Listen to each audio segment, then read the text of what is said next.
This is Pulse of Africa, the face of Ethiopia, the voice of Africa.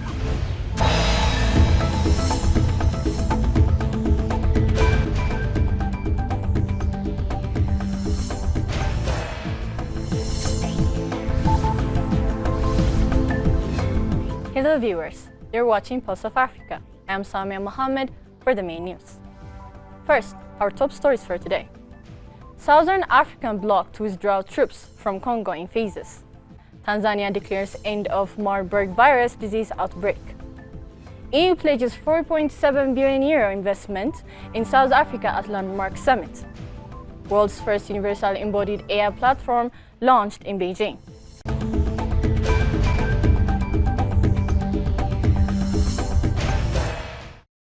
Now, the news in detail. The Southern African Development Community said on Thursday that a summit of regional heads of state had terminated the mandate of its troop deployment in the Democratic Republic of Congo and decided on a phased withdrawal. Summit terminated the mandate of SAMI DRC and directed the commencement of a phased withdrawal of SAMI DRC troops from the DRC, the Southern African bloc said in a communique after the summit. A document seen by Reuters in February said the status of the bloc's mission to Congo needed to be discussed with parties to the conflict.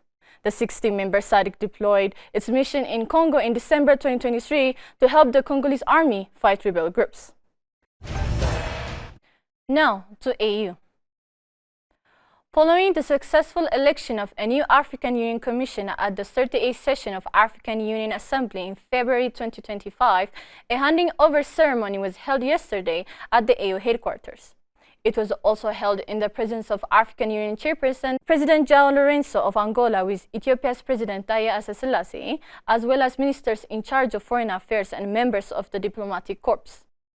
In his farewell speech, the outgoing chairperson of AUC, African Union Commission Chairperson Moussa Faki Mahamat, highlighted some of the achievements and challenges under his tenure.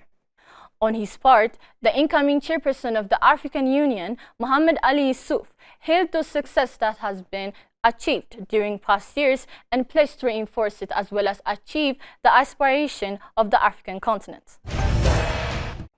Moving on to Tanzania. Tanzania declared the end of Marburg virus disease outbreak after recording no new cases over 42 days since the days of the last confirmed case on 28 January 2025. The outbreak, in which 2 confirmed and 8 probable cases were recorded, was the second the country has experienced. Both this outbreak, which was declared on 20 January 2025, and the one in 2023 occurred in the northeastern Kagera region. In response to the latest outbreak, Tanzania's health authorities set up coordination and response systems to swiftly detect cases, enhance clinical care, infection prevention, as well as strengthen collaboration with communities to raise awareness and help curb further spread of the virus. Shifting to UNHCR.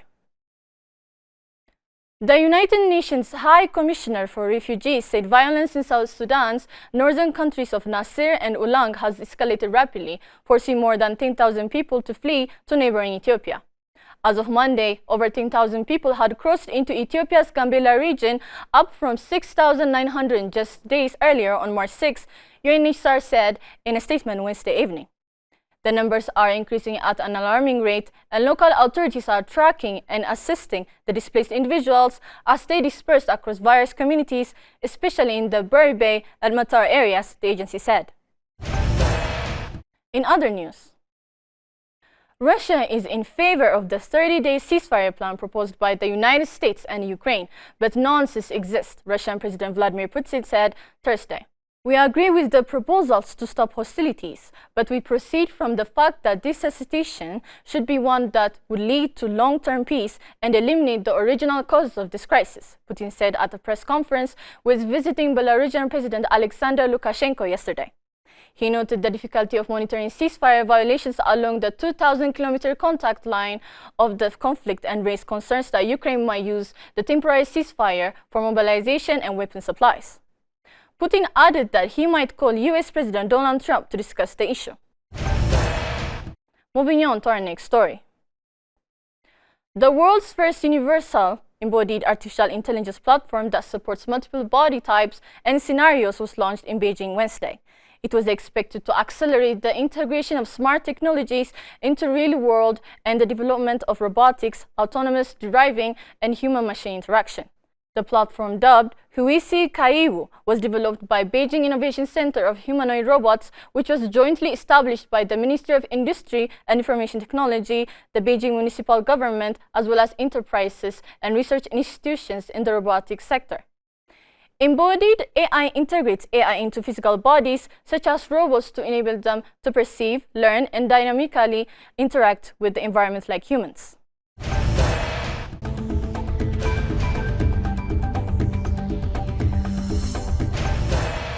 Only on the Pulse of Africa channel, all the time. Pulse of Africa, the face of Ethiopia, the voice of Africa.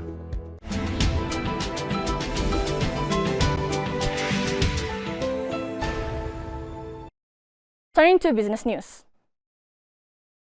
The European Union has announced a €4.7 billion investment package for South Africa to support green energy and vaccine production, marking a significant step in strengthening economic and political ties. The commitment was made during the first bilateral summit between the EU and South Africa in 7 years, held at President Cyril Ramaphosa's office in Cape Town. Speaking at summit, European Commission President Ursula von der Leyen drew parallels between the histories of the EU and South Africa, both of which emerged from conflict and found a path to peace through reconciliation. Today, we are together announcing an investment package to mobilize €4.7 billion in South Africa. Finally, the board of the U.S. Export-Import Bank approved a nearly $5 billion loan for a long-delayed LNG project in Mozambique, clearing a key hurdle to restarting the project under development by French oil major TotalEnergies. The Export-Import Bank had previously agreed a $4.7 billion loan for the $20 billion project under President Donald Trump's first administration, but it needed to be reapproved after construction on the project was frozen in 2021. TotalEnergies CEO Patrick Pouyanné said last month that he expected financing from the United States to be approved in coming weeks, with other credit agencies to follow in the months after. The company had been waiting for loan reapprovals from the United States, UK, and Dutch export credit agencies before lifting a force majeure on the project that has been in place since 2021. Before concluding, let us provide you with the latest updates on global commodities prices.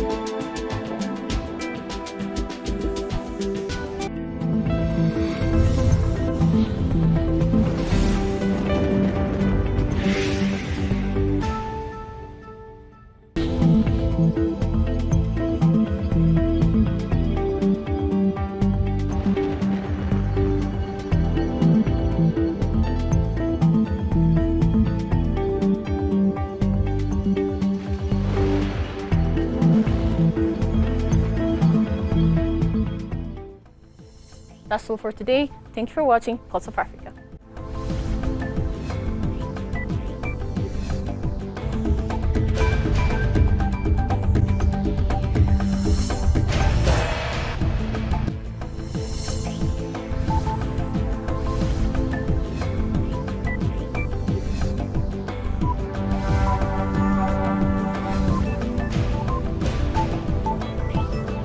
This is Pulse of Africa, the face of Ethiopia, the voice of Africa.